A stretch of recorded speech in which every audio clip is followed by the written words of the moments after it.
I want to welcome you to Thrive in the Word. You know, you've heard me say this before, but one of my pet peeves, and I have a couple, by the way, I'm not quite perfect. In fact, I'm a long ways from perfect. But one of my pet peeves is people that take scriptures out of context. And that's why we like to teach verse by verse, because we work at keeping everything in context. Now, today we're in verse number 21 of chapter 1 of the book of James. Now, in order for us to understand verse number 21, we need to go back to verse number 19. Actually, verse number 19 fits in with verse number 5, and all these verses fit together like a beautiful, beautiful puzzle. When my parents were still alive, one of the things that they loved to do is they loved to make puzzles.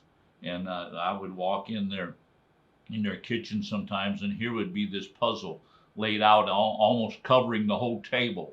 But it was all put together, and I think 600 pieces, or sometimes even more, just put together all in the right place. Well, when you study the Word of God, and you need to study it in context, because God puts it together piece by piece.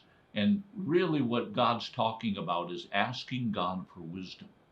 And we talked about how when we ask God for wisdom, you need to be quick to hear and slow to speak. But then you also need to receive the wisdom of God and not get angry, not be quick to get angry, because the anger of man does not achieve the righteousness of God.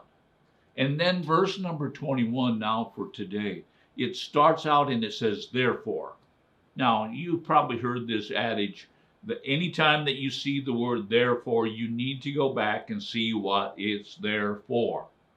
Well, what the Apostle James is doing here is he's adding to what he's already said.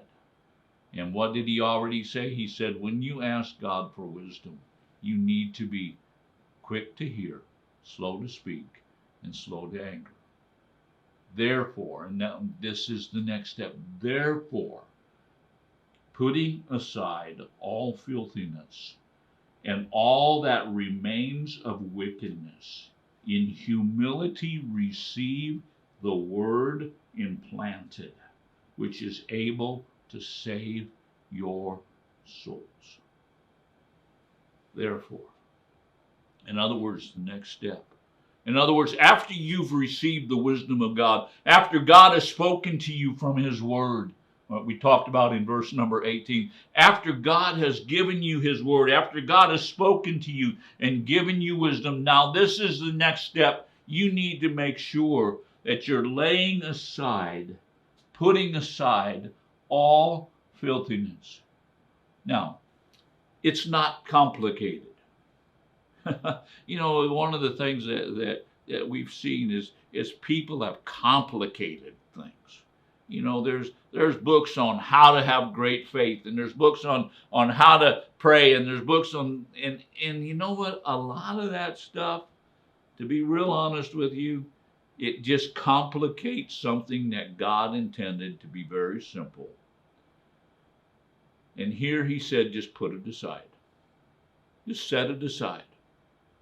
Just, and actually the language that he's talking about, the language that James wrote in, he's basically saying just take it like a piece of clothing and take it off and set it aside.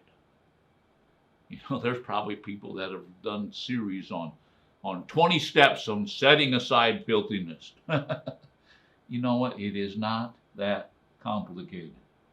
Just make a decision that you're going to take all the filthiness that's still in your life, and you're going to take it and you're going to put it aside. You're going to put it off. You know, the Apostle Paul said, put off the old man, put on the new man. It's not complicated. Take that filthiness. As God's given you wisdom, as God's giving you His Word, take that filthiness and take that what remains of wickedness in your life and take it and just set it aside. So going back, therefore, putting aside all filthiness and all that remains of wickedness. And then he says, in humility, receive the engrafted word. What did he say? Or the implanted word. Some versions say the engrafted word, the implanted word. How do you receive the word of God? You know, really, that's what he's been talking about. How do you receive the word of God? Well, he tells us, in humility.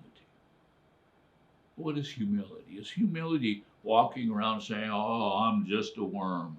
No, that's not humility, that's stupidity. God's not made you a worm. You're the first fruits of his creation. We talked about that also. That's not humility. What humility is God, I don't know everything. And you know everything. So God, show me. I receive your word knowing that you know the best for my life. Just think about it. God knows the beginning from the end. And if that causes us to receive his word in humility, then receive it. Knowing that God knows everything and he cares about us and he loves us and he's pursued us. So receive the word of God with humility.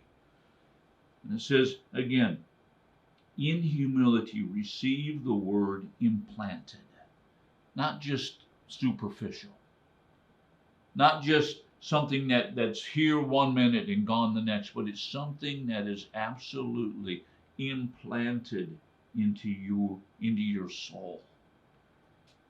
And it says at the very end of verse number 21, which is able to save your soul. The Greek word sozo, it means to bring salvation to your soul. How many of you know that Jesus, when we were born again, we became new in our spirits? But we've got something that still needs to be changed, and it's called our soul. It's our mind, will, our intellect. How do we change our mind? By receiving the word of God with humility. By saying, God, you know what's best. By saying, God, you know my life. I'm receiving your word. I'm being quick to hear. I'm being slow to speak. I'm being slow to anger. I'm not going to resist you. I'm going to put aside all of the wickedness and the filthiness. And God, I receive your word. Because your word is what's going to save my soul. I hope this has helped you today. Our time is up for now. Please join us again tomorrow as we continue this wonderful study of the book of James.